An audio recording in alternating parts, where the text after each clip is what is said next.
Well, hello. Thank you for joining me. Great to have you here. We are going to talk about the case for grace, leadership grit, and getting back up.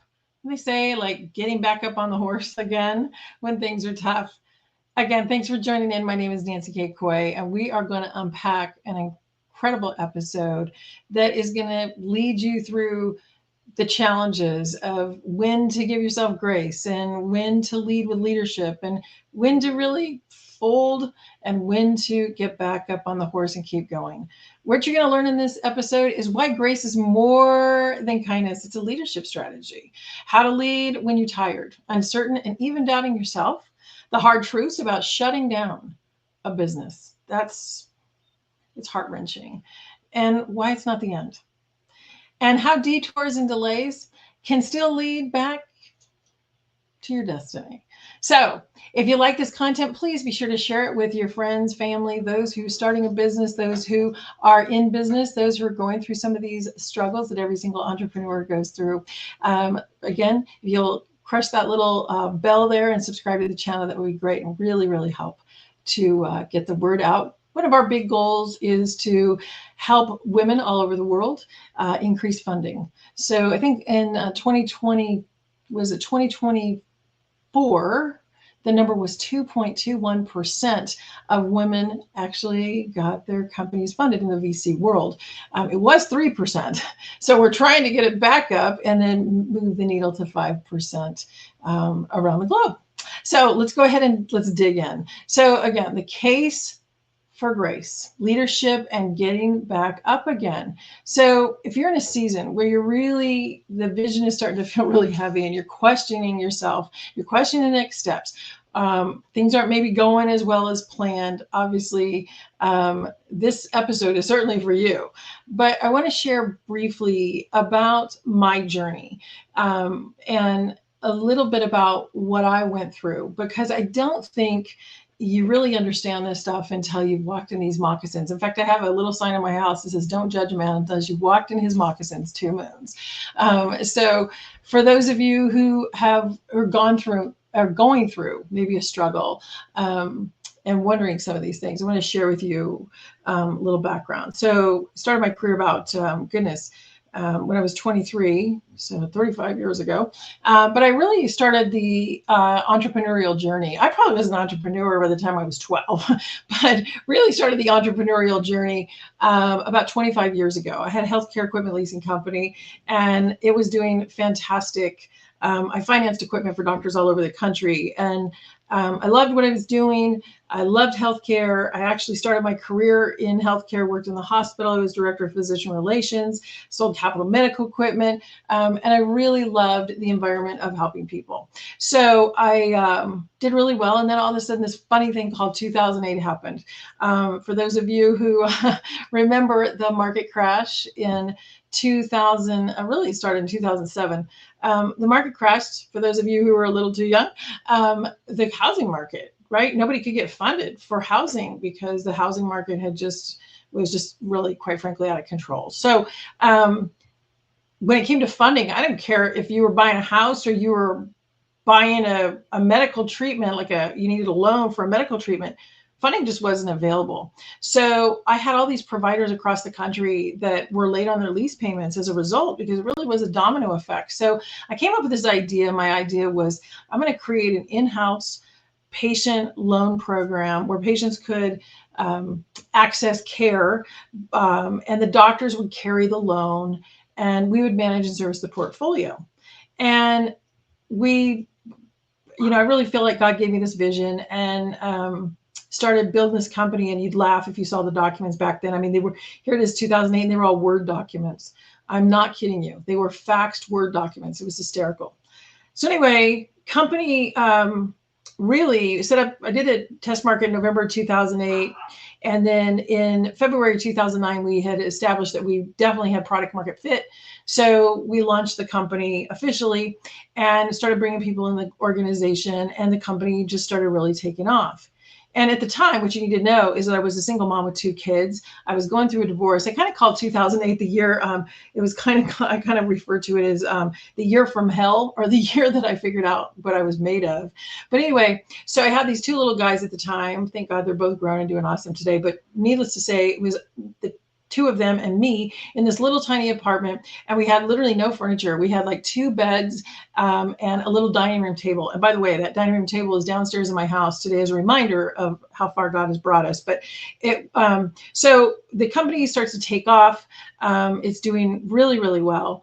And we're bringing on providers and merchants all over the country, really healthcare providers, a lot of aesthetic, LASIK, audiology, and company was doing great. It continues to thrive to this day, which I'm thrilled for my former partners. But in 2016, by this time I was remarried. I'd moved to the San Francisco Bay Area, and my husband and I made the decision that family was first. And so I decided to sell my interest in the company. It was one of the hardest things I ever did.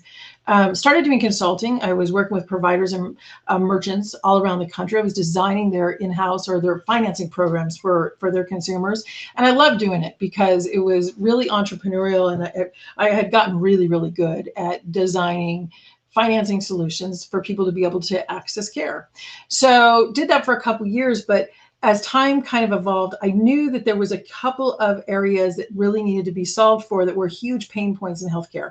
And one of them was to be able for doctors to be able to offer their patients some sort of loan, and then to do it where they could collect some interest for taking risk, and then do it within the framework of regulatory and compliance. And nobody had done this before.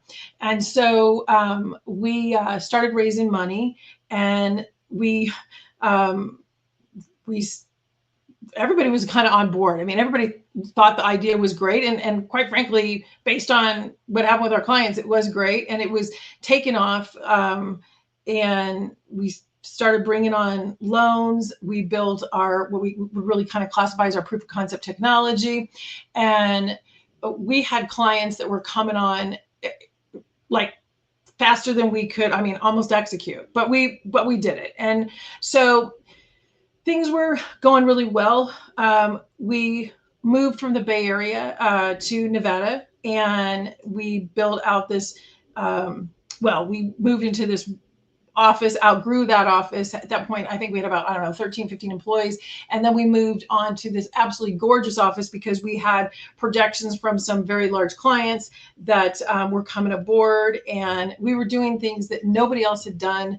The way that we moved money, we had, just all the regulatory stuff that we had done. It took us, it was like, a handful of $1 million. I think it was like $4 million to do all the things that we had done.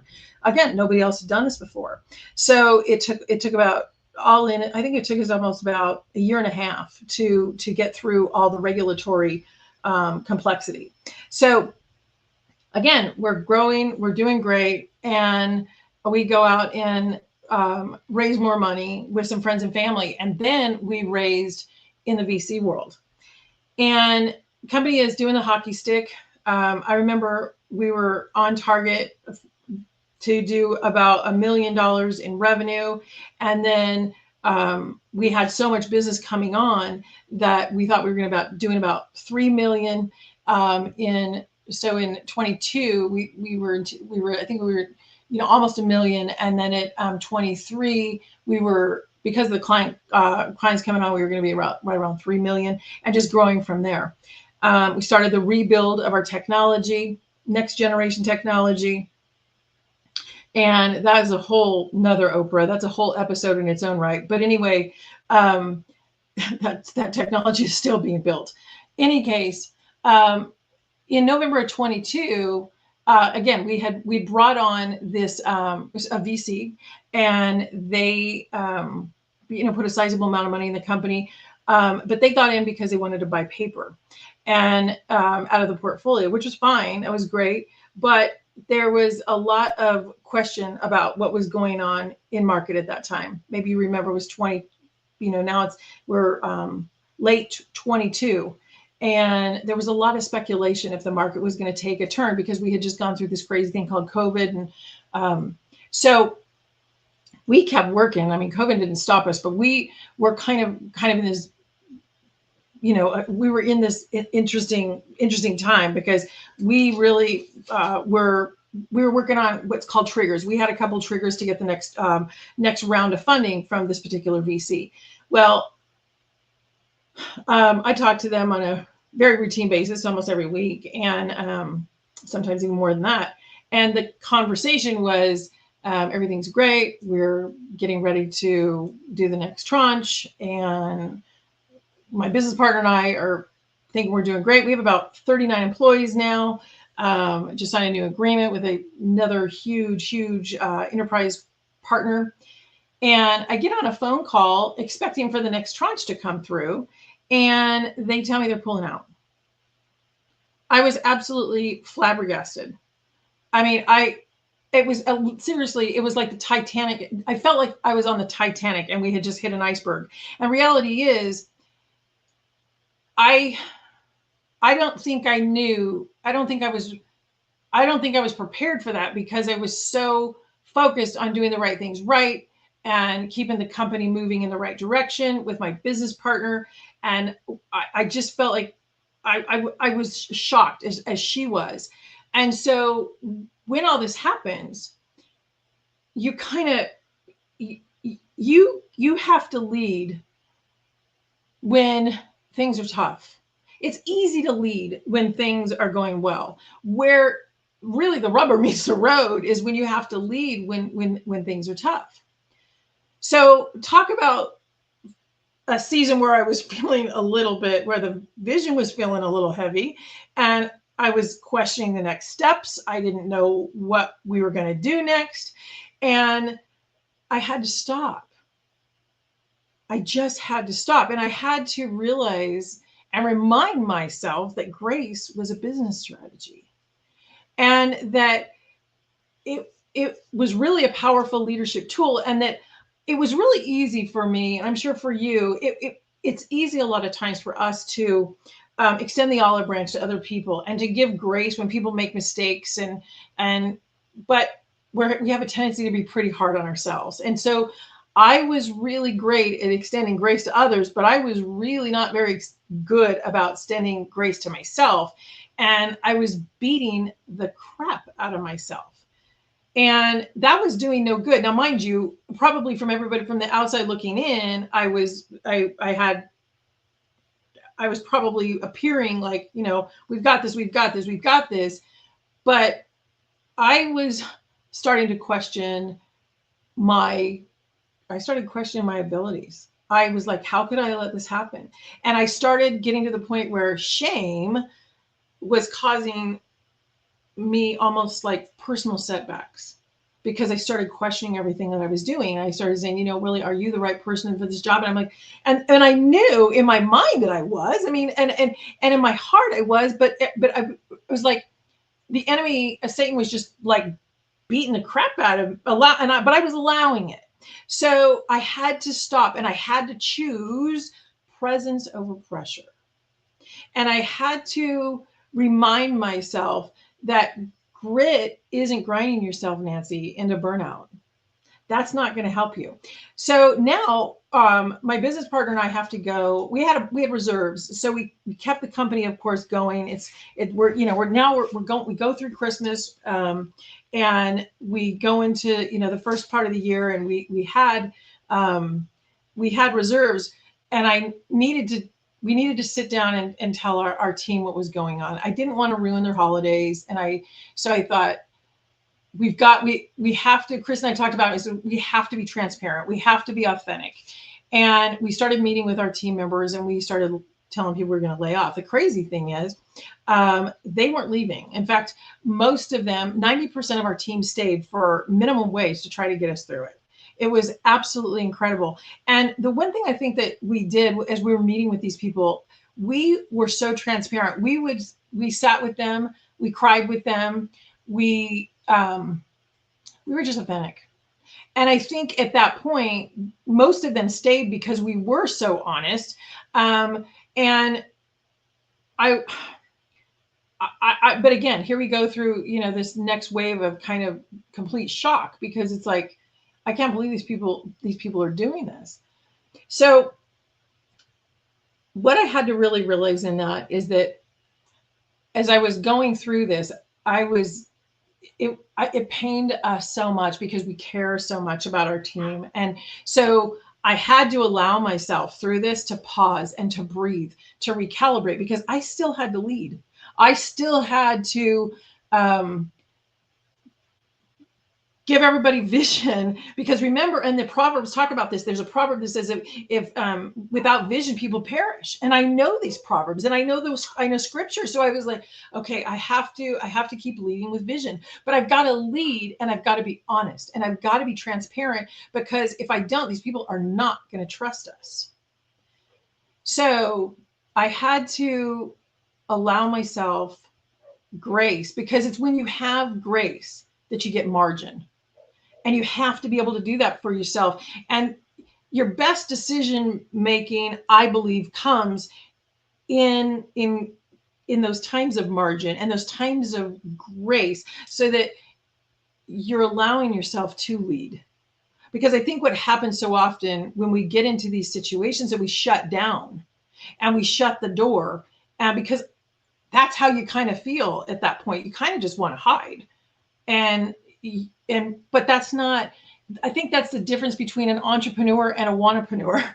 Like I was like, I would sit down. I remember I would sit down in my Bible, and I would write questions to the Lord in my Bible study. And I would say, Father, I would ask these questions. And the crazy thing was I just didn't feel like I did not feel at all like we were supposed to shut the door. And I kept going back to our why. Why do we do this to begin with? Well, we did this because there's this population of consumers, these patients all over the country that need care, that can't get care. There's patients that are all over the country that need dental work. They can't get dental work because they don't have access to money.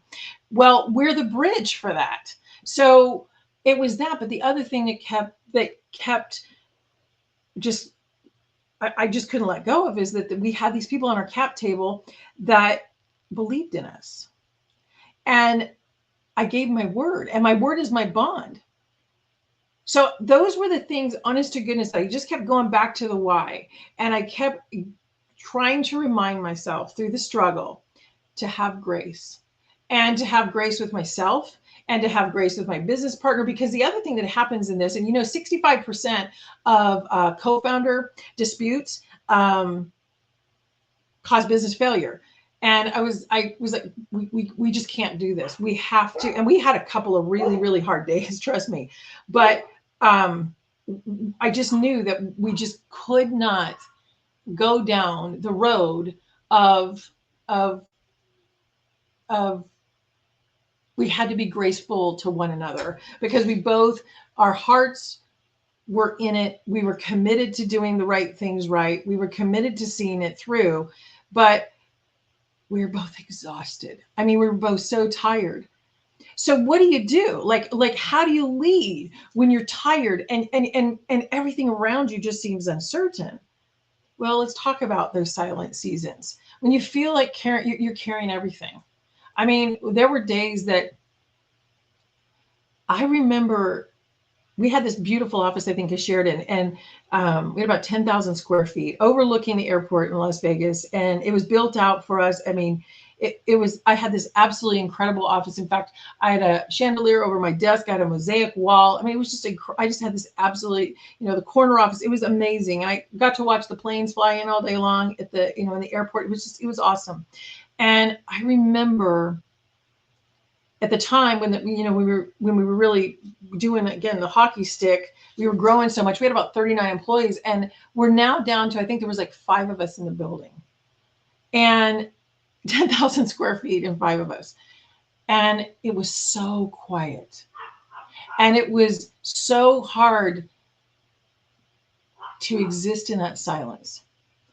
And I was like, okay, even though there's only 5 of us, you still have to lead. Even though we still don't have all the answers. We still have to be authentic. We still have to be transparent. We have to figure out how to pivot. We have to figure out how to get out of this. And even when you're in that situation, you're expected to inspire others. You're expected to keep the vision going, right? And you've got to be.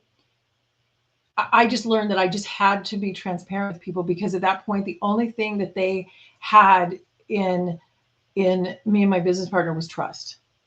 And so we just kept being authentic. We just kept reaching out to the very few of us were left, but we would create space for collaboration, create space for them to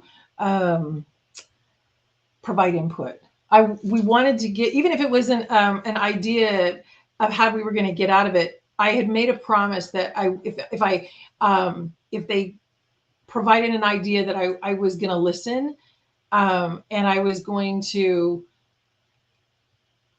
try to embrace conceptually where they were, and the thoughts, and I just kind of put a mindset that there was no bad ideas, and even if they were saying things that I wasn't happy about, I wasn't going to there wasn't going to be any repercussions. So I felt like we were sort of in a foxhole together. And when you go through the fire, the people who stay with you, oh boy, do you figure out who your friends are. Oh, do you figure out who the people are going to stand by your side when it gets really tough. So I guess the other thing too is that I just didn't pretend things were okay. I had to anchor us in truth. And the truth was, the company was still viable. What we did was absolutely viable. We had proven product market fit. The market wanted what we had. We had just gone through a funding debacle. And how do you got to be able to pivot. And 2022 here, we found out this happened, and then going into 2023, that's not a great time to be raising money. And 2023 was a really hard year to raise. So I remember, kind of wondering what to do, and thinking, okay, it's, maybe it's time to just shut it down. I'm not hearing from the Lord. I'm not hearing to shut it down. I'm not hearing not to shut it down. And I know that if the baby was ugly, I would have said, okay, I get that. But in this particular case, the baby wasn't really ugly. The baby just had a stinky diaper and needed a diaper change. And it was a stinky, stinky diaper. But regardless, it wasn't that bad. These were issues that could be fixed. But I remember the lessons that I learned really on the edge of shutting down, and like going, okay, it was hard to admit, like, do I keep fighting for this? Am I just being stupid? When do I let go? Should I let go? Well, the world would say that I should let go, but I'm not getting from the Lord that I'm supposed to let go. And it was super painful, because there was like this just in between time. And it was like, but I have to tell you, the silver lining, so much of this was so much wisdom was born. By this time, I mean, the executive team is gone. It's me and my business partner, and now one other person. So there was 3 of us left, and we weren't necessarily taking loans, but we put the company on the shelf. And I remember saying, I've learned so much through this process, and thinking, the education has been phenomenal. The tuition's been outrageous, but I've learned so much, and trying again, just to be positive through that, and not let all the costs and because we're still adding debt and stuff, and having them not erode the decision, and continuing to try to go back to the why, and really trying to differentiate, what are we supposed to do? And what I realized in that is, sometimes God clears the room before he rebuilds the house. And so I remember saying to my business partner,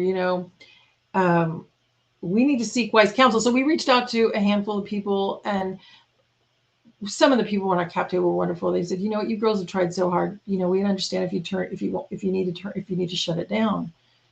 And I remember saying to them, I remember even going to a dinner with a couple of my investors. And I remember saying, you know, maybe I'm not the person to lead this company. And I remember leaving that going, of course you are.